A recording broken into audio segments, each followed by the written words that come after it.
신약성경 요한복음 14장 6절이 되겠습니다.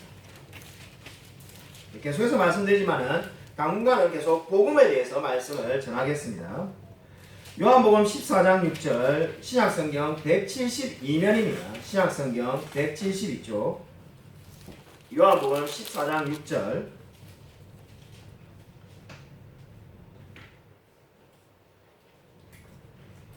신약성경 172면에 있습니다.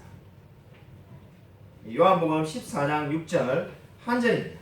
같이 한 목소리 읽겠습니다. 네, 시작. 예수께서 이르시되 내가 곧 길이요 진리요 생명이니 나로 말미암지 않고는 아버지께로 올 자가 없느니라. 아멘. 오늘 우리가 읽은 말씀은 암송하고 있는 분들도 많이 계실 것 같습니다. 예수님께서 내가 곧 길이요 진리요 생명이라고 말씀하신 이 말씀은 아주 유명한 말씀이 되겠습니다. 어떤 성경 주석가는 오늘 우리가 읽은 이 14장 6절에 대해서 성경 전체를 한눈에 보여주는 최고의 요약이다 이렇게 말하기도 하였습니다. 성경 전체를 보고 싶다면 바로 오늘 이 말씀을 보라는 그러한 주석가도 있었습니다. 예수님은 어떤 상황에서 이 말씀을 전하셨습니까? 그 앞절인 5절을 보면은 도마가 예수님께 이렇게 묻습니다. 주여 주께서 어디로 가시는지 내가 알지 못하거늘 그 길을 어찌 알겠사옵나이까 이렇게 말합니다. 정말 5절 말씀을 보면은 이 도마라는 사람은 정말로 참으로 솔직한 사람이었다는 생각이 듭니다.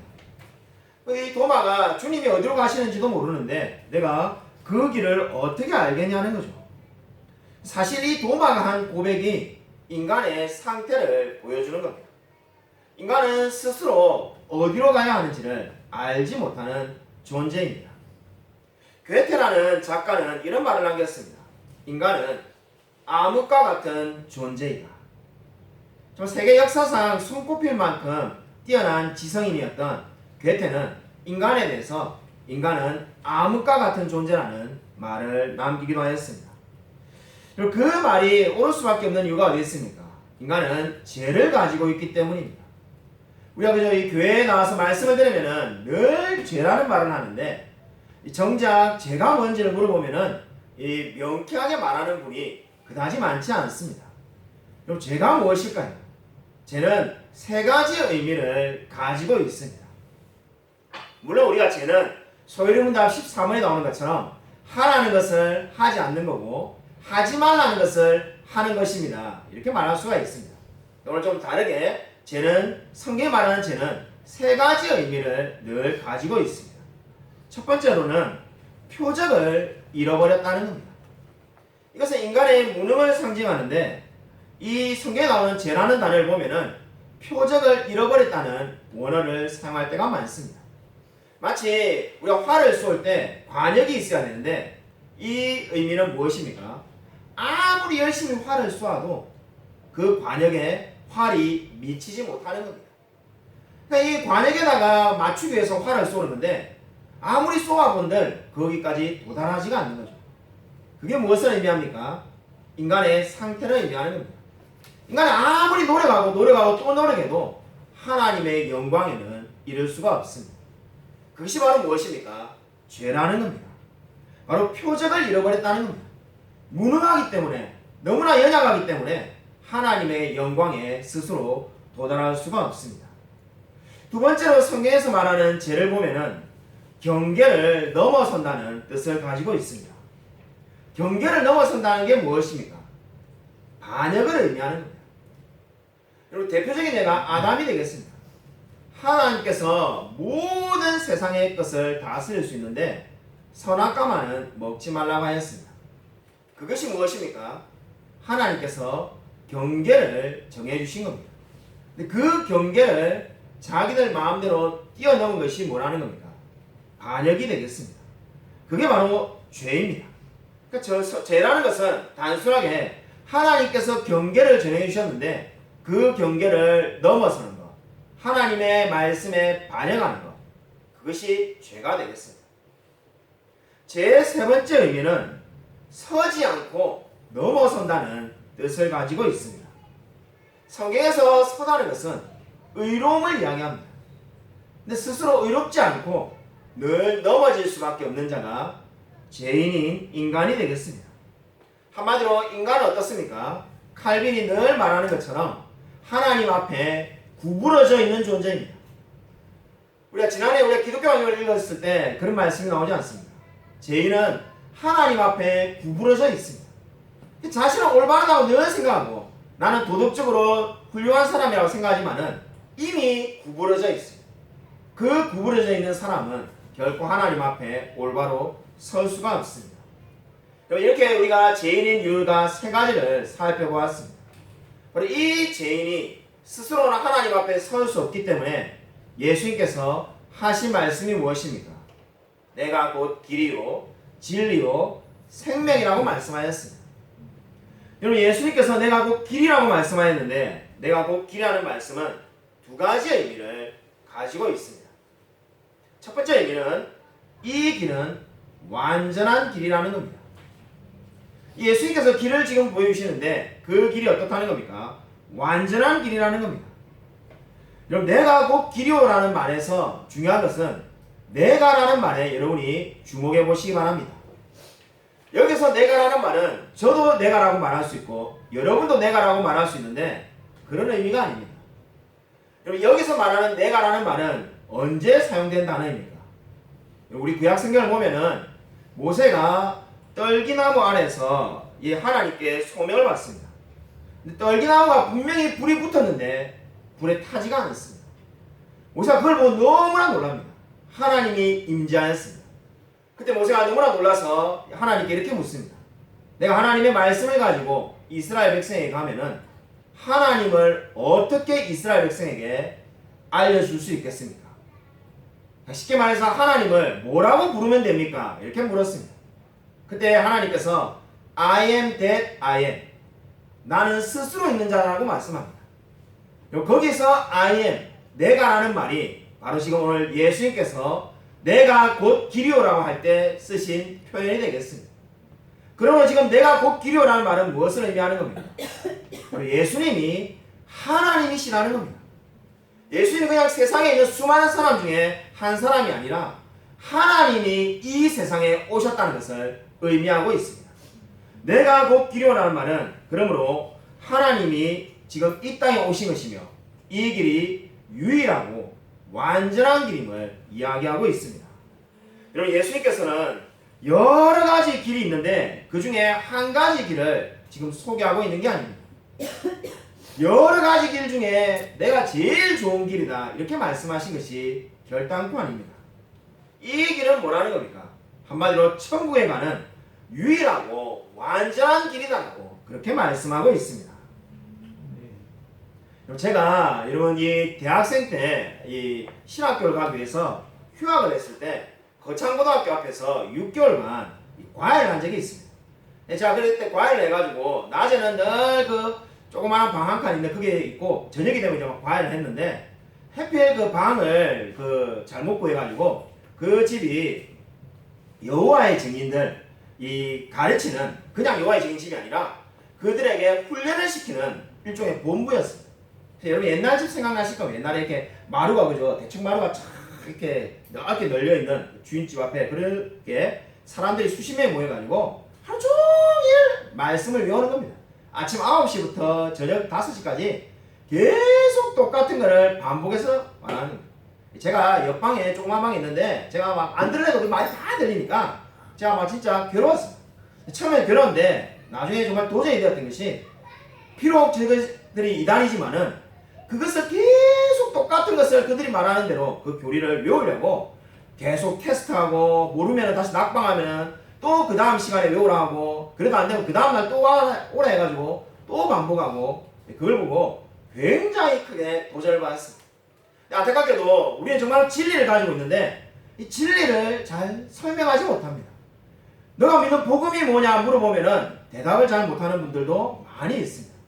그래서 제가 최근에 복음에 대해서 시리즈로 지금 말씀을 전하고 있습니다. 여러분, 오늘 성경 말씀은 분명히 예수님이 유일한 길이라고 말씀하고 있습니다.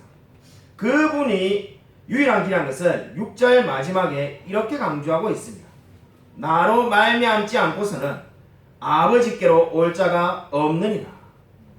나로 말미암지 않고는 아버지께로 올 자가 없다라고 분명히 말하고 있습니다. 왜 세상의 다른 종교에서는 구원을 못 받겠습니까? 예수 그리스도를 통하지 않고는 아버지께로 올 자가 아무도 없다라고 분명히 말씀하고 있습니다. 여러분 이 진리를 믿으시기 바랍니다. 여러분 안타깝게도 많은 현대인들에게 이렇게 말을 하면은 그냥 독선적이다라는 말을 듣기가 쉽습니다. 왜 세상에 수많은 것들이 있는데 무조건 너의 이야기만 옳다라고 말을 하느냐, 이런 이야기를 곧잘 듣습니다. 우리가 이렇게 비유를 예를 들 수가 있겠습니다. 우리가 큰 건물에 불이 났다고 한번 가정을 해봅시다. 그 건물에 불이 나가지고 연기가 가득 차 있는데 저와 여러분이 그 큰 건물에 갇혀 있습니다. 이 삼성 프라자에 불이 났다라고 생각해야 되겠습니다. 우리가 지금 어디로 가야 될지 몰라가지고 연기가 자욱해서 어쩔 줄 몰랐는데 소방관이 저기를 가리키면서 저쪽으로 가라라고 말을 합니다. 근데 거기에 여러분이 이렇게 말할 수가 있겠습니까? 아, 너무 독선적입니다. 아, 길이 여기 여러 개가 있는데 왜 저기만 가라고 합니까? 저는 엘리베이터 타고 가겠습니다. 이렇게 말할 수가 없을 겁니다. 소방관이 유일한 길이라고 말하는 그 길로 비상구로 탈출하지 않는 사람은 죽을 수밖에 없을 겁니다. 여러분 그와 마찬가지로 우리가 왜 예수님만 믿으라고 말하는 이유가 어디에 있겠습니까? 그분이 유일한 길이기 때문에 그렇게 말하는 겁니다. 여러분 예수님만이 유일한 길이고 완전한 길임을 믿으시기 바랍니다. 교회사를 보면은 이 교회사에 2세기에 이 로마 제국이 기독교를 집중적으로 핍박했음을 기록하고 있습니다. 특별히 당시에 남유럽에서 엄청난 핍박이 있었다고 합니다. 이 당시에 이 로마 황제가 수많은 사람들을 핍박하고 있을 때였습니다. 그때 한 사람이 있었는데 살투스라는 한 사람이 있었습니다. 비엔나에 이 집사였던 상투스라는 사람이 당시에 마르쿠스 아우렐리우스라는 이 황제의 이 핍박을 당해서 잡히게 되었습니다. 그때 믿음을 부인하라고 하는데 이 사람이 나는 그리스도인이라고 말을 합니다. 그래서 아무리 곧 핍박을 해도 계속 나는 그리스도인이라는 이 한마디만 합니다. 역사를 기록했던 이 유세비우스라는 분의 기록을 보면은 이 로마에 있는 사람들은 이 사람을 어떻게 하니 꺾어가지고 다른 고백을 하도록 만들기 위해서 계속 핍박을 했다고 합니다. 그래서 뜨겁게 달궈진 쇠의자에 앉히기도 하고 계속해서 고문을 가하기도 했다고 합니다. 그러나 이 사람은 죽는 그 순간까지 나는 그리스도인이라는 오직 한마디만 했다고 합니다. 너는 어디 도시에서 사느냐, 어디에서 왔느냐, 그 수많은 질문들을 다 했지만은 그 어떠한 대답도 하지 않고 나는 그리스도인이라는 오직 한마디만 했다고 합니다. 그래서 이때 이 역사가들은 기록하는 것이 이 상투스라는 사람은 하나님 앞에서 자신이 그리스도인임을 결코 포기하지 않았다라고 말을 합니다. 여러분 이 이야기가 무엇을 보여주겠습니까? 여러분 나는 그리스도인이라는 것이 이 세상에서 가장 위대한 고백임을 믿으시기 바랍니다. 여러분 그 어떠한 어려움이 와도 우리가 이 고백을 포기해서는 안 됩니다. 오늘 두 번째로 보시면은 내가 곧 길이오라는 이 말씀은 저와 여러분에게 주는 두 번째 영적인 교훈은 조건이 전혀 없는 길이라는 겁니다. 예수님께서 길이라고 말씀하실 때 그저 설명만 하시는 것이 아닙니다. 길은 이러이러한 것이고 이렇게 가라 이렇게 설명만 하는 것이 아니라 그곳을 향해서 초청하고 계십니다. 지금 내가 길이 오라고 말씀하시면서 예수님께로 오라고 초청하고 있습니다. 한마디로 오늘 이 말씀의 의미는 구원을 받는 데는 어떠한 조건도 없음을 말하고 있습니다. 너가 내게로 오기 위해서는 많은 재물을 가지고 오라 또는 뭔가를 하고 난 다음에 오라 이렇게 말씀하신 것이 아니라 아무 조건 없이 그냥 예수님께로 나오라는 겁니다. 성경공부를 가르치다 보면은 이렇게 질문하는 분들을 봤습니다. 목사님 아무 조건 없이 예수님께 나오라는데 우리 목사님들 설명을 들어보면은 늘 하는 말이 뭡니까? 예수 믿기 위해서는 믿음을 가지고 회개하라고 말하지 않습니다. 믿음을 가지고 회개하라는 것도 결국 조건이지 않습니다. 이 조건을 맨날 말하고 있으면서 왜 조건이 없이 주님께 나올 수 있다라고 말합니까? 이게 좀 충돌하는 거 아닙니까? 이렇게 묻는 분들이 있습니다. 그런데 거기에 대한 대답은 무엇입니까? 믿음과 회개는 구원의 조건이 아니라 하나님의 선물입니다. 믿음을 내가 갖고 싶어가지고 가진 사람이 여기에 누가 있습니까? 내가 정말로 이제 회개해야지 해가지고 우리가 고행을 200일씩 300일씩 해가지고 예수를 믿은 게 아닙니다. 하나님이 선물로 저와 여러분에게 믿음을 주셔서 저와 여러분이 구원을 받은 줄로 믿으시기 바랍니다. 그렇기 때문에 예수님을 믿는데 그 어떠한 조건도 없습니다. 저와 여러분이 믿음을 가지게 된 것은, 내가 죄인임을 인정하게 된 것은 하나님의 선물임을 믿으시기 바랍니다. 여러분, 이 모든 것이 하나님의 은혜였고 선물이었습니다. 마태복음 9장 12절은 이렇게 말씀합니다. 건강한 자에게는 의사가 쓸데없고 병든 자에게나야 쓸데있느니라. 건강한 사람에게는 의사가 쓸데없고 병이 든 사람에게만 의사가 필요하다는 겁니다. 이 말씀의 의미는 예수님은 뛰어나고 똑똑한 사람을 구원하기 위해서 오신 것이 아니라 죄로 인하여 죽을 수밖에 없는 그 영혼을 구원하기 위해서 이 세상에 오신 줄로 믿으시기 바랍니다. 여러분, 구원의 확신이 있는지 없는지 우리 고민하는 분들에게 가장 많이 묻는 질문이 있습니다. 그 질문은, 만약 내가 오늘 죽는다면은 나는 무슨 근거로 천국에 들어갈 수 있는가? 우리 전도 폭발에서부터 시작해서 많은 분들이 이러한 질문을 묻습니다. 만약 내가 오늘 죽는다에 내가 천국에 들어갈 수 있는 근거는 어디에 있느냐? 이렇게 우리가 질문을 스스로 던져보곤 합니다. 여기에서 우리가 대답할 수 있는 가능성 있는 대답은 세 가지밖에 없습니다. 하나님 앞에서 대답할 수 있는 것이 많이 있는 것이 아니라 딱 세 가지밖에 없습니다. 그 중에 첫 번째가 나의 기록이 있습니다라고 대답할 수가 있습니다. 다르게 말하면 나의 행위를 보십시오라고 말할 수가 있습니다. 이렇게 말하는 것은 무엇입니까? 내가 했던 수많은 선행들을 하나님께서 보아달라는 겁니다. 그게 우리가 하나님 앞에 할 수 있는 첫 번째 대답이 되겠습니다. 물론 당연히 그 대답으로는 천국에 들어갈 수가 없습니다. 두 번째로 저와 여러분이 할 수 있는 말은, 나는 아무런 할 말이 없습니다라는 말을 할 수가 있습니다. 이 대답은 사실 첫 번째 대답보다는 훨씬 더 대단한 대답이 되겠습니다. 정말 우리가 하나님 앞에 할 수 있는 말은 아무것도 없습니다. 우리 같은 죄인이 무슨 말을 하나님 앞에서 하겠습니까? 어느 정도 우리가 진리를 깨달았다고 말할 수 있겠지만은 이 대답도 천국에 들어가는 데는 충분하지가 않습니다. 그러면은 어떻게 대답해야 천국에 들어갈 수가 있겠습니까? 예수 그리스도만이 나의 의가 되십니다라고 대답을 해야 됩니다. 내가 천국에 들어갈 수 있는 이유는 예수님께서 나의 의가 되셨기 때문에 천국에 들어갈 수 있습니다라고 고백을 해야만 합니다. 이것이 바로 오늘 예수님께서 내가 곧 길이오라고 말씀하신 의미가 되겠습니다. 예수님을 통하지 않고서는, 예수님의 의가 나의 의가 되지 않고서는 그 누구도 천국에 들어갈 수가 없습니다. 최근에 우리 교회 성도들 중에 한 분이 이런 질문을 했습니다. 자기는 아무리 성경을 읽어보아도 예수님의 말 중에 이해가 되지 않는 말이 있다는 겁니다. 부자가 천국에 들어가는 것이 낙타가 바늘기에 들어가는 것보다 훨씬 더 어렵다고 말한 그 말이 상당히 이해가 안 된다는 겁니다. 부자가 천국에 들어가는 것보다 낙타가 바늘 구멍에 들어가는 것이 더 쉽다는 말이 도무지 이해가 안 된다는 겁니다.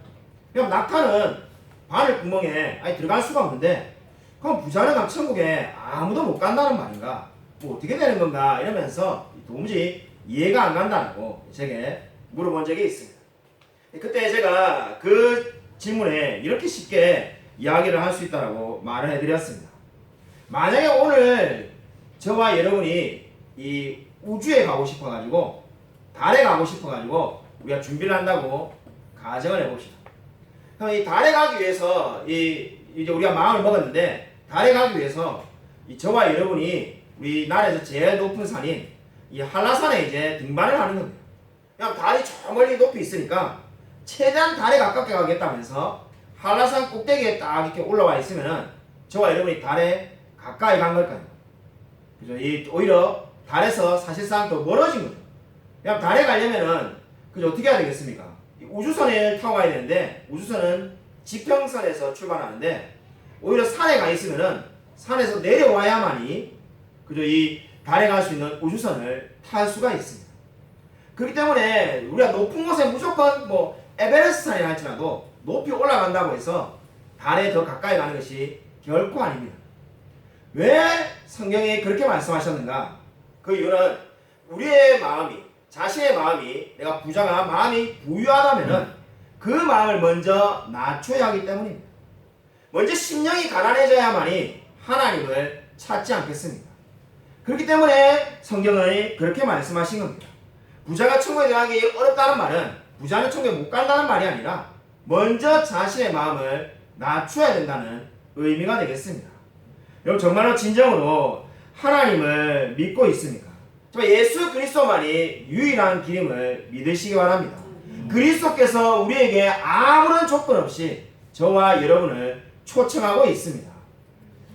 저는 지난주에 우리 제 두 번째 다녔던 신학교에 이 동기 목사님하고 통화를 했는데 크게 도전을 받았습니다.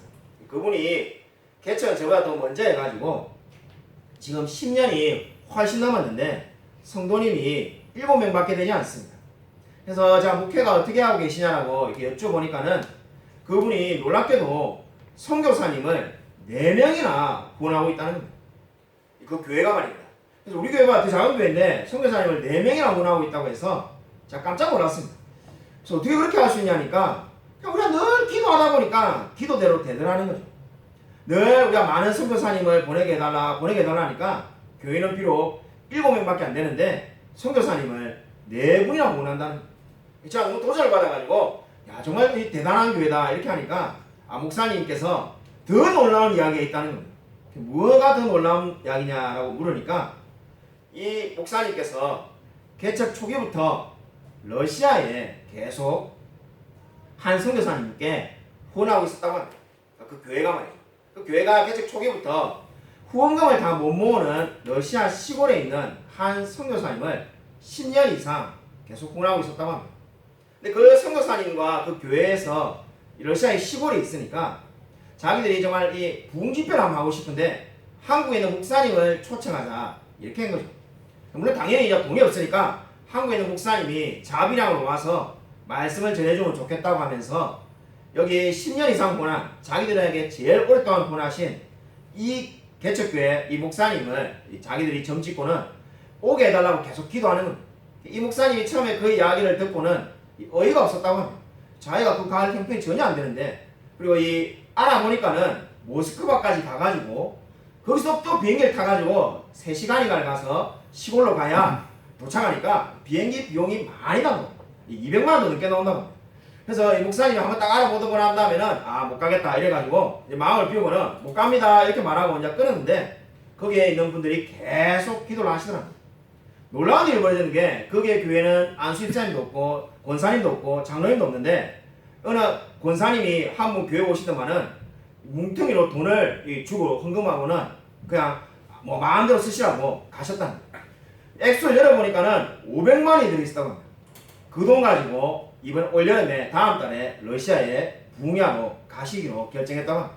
그 목사님이 그걸 보고는 자기가 너무 놀래가지고 기도하면은 정말로 기도한 대로 다 이루어진다는 것을 이번에 깨달았다고 말씀하셨어요.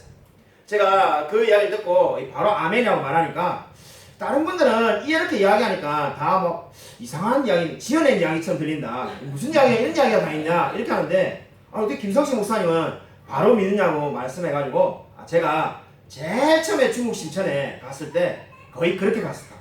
제가 정말로 믿기지 않는 일이 벌어졌기 때문에 저는 체험을 해봐서 다 믿습니다. 이렇게 말하였어요. 정말 여러분 하나님께서 모든 것을 다 준비하고 계신 줄로 믿으시기 바랍니다. 그리고 오늘 마지막으로 어떻게 해야 그러면은 지금도 우리가 그리스도의 길로 가고 있음을 확신할 수 있을까요? 그리스도가 유일한 길이고 완전한 길이라고 말씀하셨습니다. 그리고 아무런 조건 없이 누구나 그리스도께로 나올 수 있다고 말씀드렸습니다. 그럼 저와 여러분이 지금도 그 길에 서 있다는 것을 어떻게 확신할 수 있을까요? 이게 너무나 중요하지 않습니까? 내가 매주마다 교회 나오고 있고 매주 찬양하고 있고 매주 말씀 듣고 있고 심지어 저 여러분이 시간 나면 유튜브로 설교 말씀을 듣는데 정말 내가 그리스도의 길에 서 있음을 어떻게 우리가 확신할 수가 있습니까? 여러분 한마디로 이 길에 계속 머물러 있으면 됩니다. 저와 여러분이 이 길에 서게 된 것은 우리가 뭔가를 했기 때문에 이 길에 서게 된 것이 아닙니다. 저와 여러분이 이 길에 서게 된 것은 바로 하나님께서 저와 여러분에게 믿음을 주셔서 그 그리스도를 믿음으로 이 길에 서 있는 줄로 믿으시기 바랍니다. 여러분 로마서 1장 18절에 의인은 믿음으로 말미암아 산다라고 말하였습니다. 여러분 저와 여러분이 믿음을 가지고 있는 한 결코 우리가 이 길에서 떨어질 이유가 없습니다. 그러므로 저와 여러분이 구원이 취소된다거나 이 길에서 낙오된다는 것을 염려할 필요가 없습니다. 여러분 다윗을 한번 보시기 바랍니다. 여러분, 다윗을 보면은 인간적으로는 정말로 나쁜 사람이었습니다. 그렇게 생각하지 않습니까? 여러분 정말로 다윗을 보면 인간적으로는 정말로 나쁜 사람이었습니다. 남의 아내를 빼앗고 사람을 죽이고 그러한 사람이었습니다. 이 자리에서 우리는 적어도 사람을 안 죽이지 않았습니다. 어찌 보면 우리보다 더 나쁜 사람입니다. 근데 그 다윗이 시편 51편을 보면은 어떻게 고백합니까? 한번 읽도록 하겠습니다. 시편 51편 7절 말씀 우리 같이 한 목소리 한번 읽겠습니다. 네, 시작. 우슬초로 나를 정결케 하소서. 내가 정하리이다. 나의 죄를 씻어 주소서. 내가 눈보다 희리이다. 여러분 이 다윗은 바세바를 간음하고 사람을 죽였을 때도 어떻게 고백했습니까? 우슬초로 나를 정결케 하소서. 내가 정하리이다. 나의 죄를 씻어주소서. 내가 눈보다 희리이다. 이렇게 고백하였습니다. 이 고백이 무엇을 의미하겠습니까? 자신의 모든 죄를 정말 주님께서 용서해 주셨음을 믿고 있습니다. 다윗이 구원을 받은 것은 저와 여러분보다 더 착하게 살아서 구원받은 것이 결코 아닙니다. 다윗이 구원을 받은 것은 저와 여러분보다 더 뛰어난 인물이기 때문에 구원을 받은 것이 아닙니다. 다른 다윗이 구원을 받은 것은 51편 7절과 같이 고백할 수 있는 믿음을 가졌기 때문에 구원을 받은 줄로 믿으시기 바랍니다. 저와 여러분이 동일한 믿음을 가지고 있다면 그리스도의 보혈이 저와 여러분의 모든 죄를 눈보다 더이게 만들어 주실 줄로 믿으시기 바랍니다. 그러므로 저와 여러분이 이제 이렇게 고백해야 됩니다. 내가 붙들어야 할 그리스도의 십자가 외에는 하나님께 가져갈 것이 내게는 아무것도 없습니다. 내가 정말 십자가 외에는 하나님께로 가져갈 것이 아무것도 없습니다. 이렇게 고백을 해야만 합니다. 저와 여러분에게 자랑할 게 뭐가 있겠습니까? 여러분 우리가 정말로 이 세상을 떠날 때는 우리가 사랑하는 우리가 또 가지고 있는 돈, 명예 그것 딴 것도 가져갈 수가 없습니다.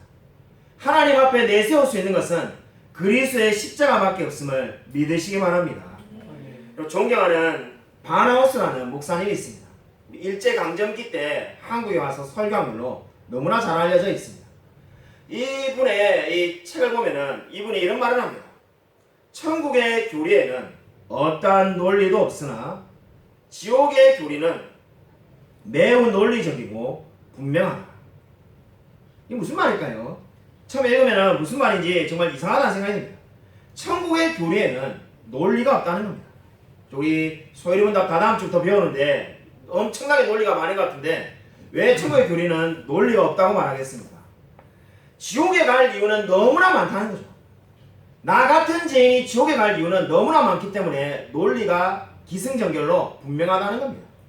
내가 죄를 지었기 때문에 지옥에 가는 거고, 내가 원죄가 있기 때문에 지옥에 갈 수밖에 없고, 내가 하나님을 반역했기 때문에 지옥에 갈 수밖에 없다는 이 논리가 너무나 분명하다는 겁니다. 근데 내가 천국에 갈 만한 이유는 아무리 생각해도 없다는 거죠. 그렇기 때문에 논리적이지가 않다는 겁니다. 천국에 갈 수 있는 이 교리는 아무런 논리가 전혀 없다는 겁니다. 여러분 그렇지 않습니까? 저와 여러분이 천국에 갈 만한 근거나 이유가 어디에 있겠습니까? 저와 여러분이 천국에 갈 수 있는 이유는 오로지 은혜밖에 없음을 믿으시기 바랍니다. 지난주에 제가 예전에 서울에서 사역했던 그 영광교회 한 집사님이 우리 교회에 놀러 오셨습니다. 평일날 놀러 오셔가지고 이런저런 이야기를 하는데 이 어느 분이 주셨다면서 이 도라지 목을 많이 쓰니까 이 목을 조심해라면서 이 도라지 즙을 한 박스 가져오셨습니다. 내가 누가 이렇게 즙을 다 주셨습니까? 제가 거기를 떠난 지가 8년이 됐는데 누가 줬냐고 하니까 집사님이라고 이름을 말하는데 이름을 들어보니까는 제가 그 영광교에서 1년 동안 청년부 했었는데 그 청년부 담당할 때 청년이 이제 어른이 돼가지고는 그거를 그 집사님 편에 보냈어요. 제가 너무 고마워가지고 이게 이제 연락을 했습니다. 그래도 받았으니까 감사하다고 인사를 해야 되지 않겠습니까? 그래서 감사한다고 그냥 인사를 하니까는 묻지도 않았는데 놀라운 이야기를 했습니다. 본인은 솔직히 이 목사님 위해서 별로 기도를 많이 하지 않는데 그 집사님이 가신다고 하니까 자기가 그냥 생각나서 도라지 즙 한 박스 보냈는데 자기 어머니는 이 목사님이 그 교회를 떠난 이후로 8년이 되지 않았습니다. 하루도 빠짐없이 매일 김성실 목사님과 넘천을 위해서 기도한다는 거예요. 제가 깜짝 놀라가지고 제가 순간에 말을 못했습니다.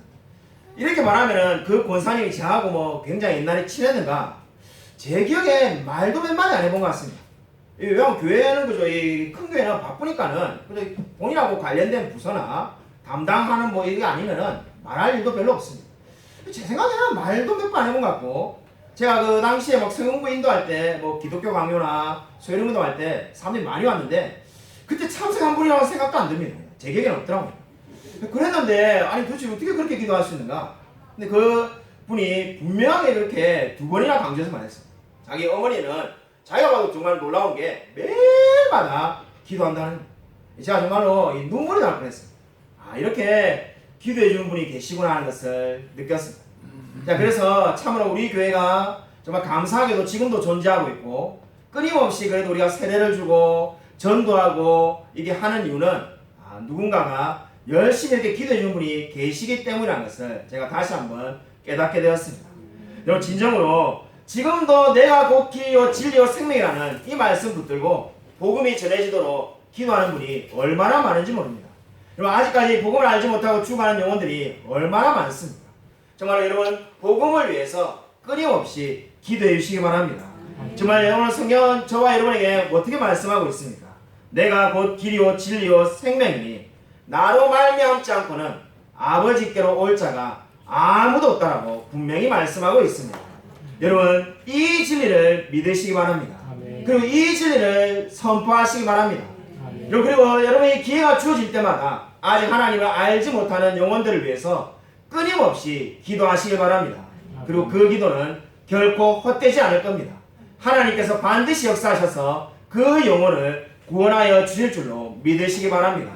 아무쪼록 오늘 이 진리를 믿고 늘 하나님께 모든 것을 맡기며 살아가는 저와 우리 모든 성도님이 되시기를 주님의 이름으로 간절히 축원드립니다. 이 시간 말씀을 생각하면서 주여 한번 크게 외치고 간절히 통성을 기도하겠습니다. 주여 하나님 감사를 드립니다. 하나님께서